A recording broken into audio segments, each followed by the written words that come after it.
നിങ്ങളൊന്ന് നോക്കി മീനിൻ്റെ വില പോണ പോക്ക് കേട്ടോ. ഒരു കഷ്ണം ഇത്രയേ ഉള്ളൂ, ഒരു ചെറിയ കഷ്ണം മീനിന് 100 രൂപ. എന്ത് ചെയ്യുമെന്ന് പറ.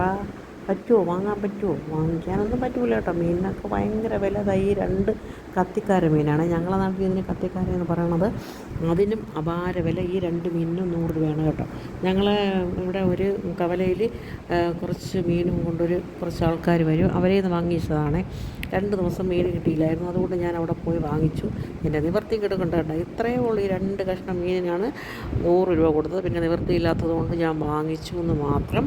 അല്ലെങ്കിൽ ഞാനിങ്ങനെയൊന്നും വാങ്ങാറില്ല. ഇത്രയും വില കൊടുത്ത് മീൻ വാങ്ങിച്ച് കഴിക്കേണ്ട കപ്പാസിറ്റി ഒന്നുമില്ല കേട്ടോ.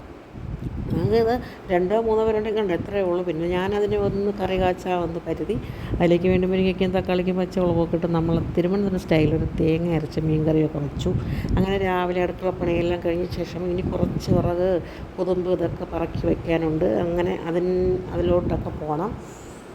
പിന്നെ അതുപോലെ തന്നെ എല്ലാവർക്കും ഗുഡ് മോർണിംഗ്. എല്ലാവർക്കും സുഖമാണെന്ന് വിശ്വസിക്കുന്നു. എൻ്റെ എല്ലാ യൂട്യൂബേഴ്സിനും എൻ്റെ എല്ലാ കൂട്ടുകാർക്കും സുഖമാണെന്ന് വിശ്വസിക്കുന്നു. എല്ലാവർക്കും എൻ്റെ പ്രത്യേക സ്നേഹാന്വേഷണം. രാവിലത്തെ തകർത്തുള്ള അടുക്കളപ്പണികളാണ് കേട്ടോ. മീൻ വില കൂടിയപ്പോൾ ഒരു വല്ലാത്ത ടെൻഷനായിപ്പോയില്ലേ. 100 രൂപ 200 രൂപയ്ക്കൊക്കെ മീൻ വാങ്ങിച്ചാൽ അല്ലെങ്കിൽ കുറേ മീൻ കിട്ടുമായിരുന്നു. ഇപ്പം ഒന്നും കിട്ടില്ല കേട്ടോ. ഭയങ്കര വില. എല്ലാ വർഷവും ഉള്ളതാണെങ്കിലും ഇത് അപാരമായിപ്പോയി. അയാളാണെങ്കിൽ ഒരു ചൂരയെ കൊണ്ടുവന്നിട്ട് 16 മുറിച്ചിട്ട് അതിൽ നിന്നൊരു കഷ്ണം ഇതാണ് മുറിച്ച് കൊടുക്കുന്നത് കേട്ടോ. അയാൾ ഈ വൈകുന്നേരം സന്ധ്യയ്ക്കുള്ള കച്ചവടം ആയതുകൊണ്ട് അയാൾക്ക് നല്ല കച്ചവടം നടക്കും. പിന്നെ ലാസ്റ്റ് വരുമ്പോൾ അയാൾ വാരി കൊടുത്തിട്ട് അങ്ങ് പോവുകയും ചെയ്യും. അതുവരെ പോണവരെ കഴുത്തിന് അയാൾ അറുത്ത് വിടും. നമ്മൾ പിന്നെ നിവൃത്തിയില്ലാതെ വരുമ്പോൾ പോയി വാങ്ങുമെന്നേ ഉള്ളൂ കേട്ടോ. അല്ലാതെ ഞങ്ങൾ ചന്തയിൽ പോയി മീൻ വാങ്ങും. അല്ലെങ്കിൽ ഇവിടെ ഒരാൾ മീൻ കൊണ്ടുവരും, അയാളിൽ നിന്നാണ് വാങ്ങുന്നത്.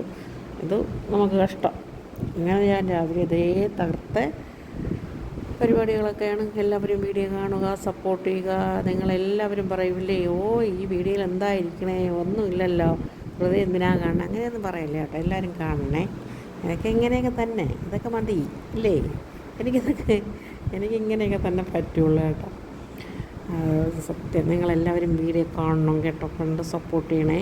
സപ്പോർട്ട് ചെയ്യാതിരിക്കരുതേ. രാവിലെ ചോറൊക്കെ വെച്ചു. അത് കഴിഞ്ഞ് മീൻകറി അടുപ്പിലായി. മീനൊക്കെ തുളച്ചത് ഒരാൾ കണ്ട ഉപ്പ് നോക്കാൻ വന്ന ആളിന് ഉപ്പ് നോക്കാൻ കൊടുത്തു. അങ്ങനെ രാവിലത്തെ കാപ്പിക്കുടിയും അടുക്കളപ്പണികളും എല്ലാം ഏകദേശം കഴിയാറായി കേട്ടോ. ഇനി നമുക്ക് പുറം പണിയിലോട്ട് പോകാം.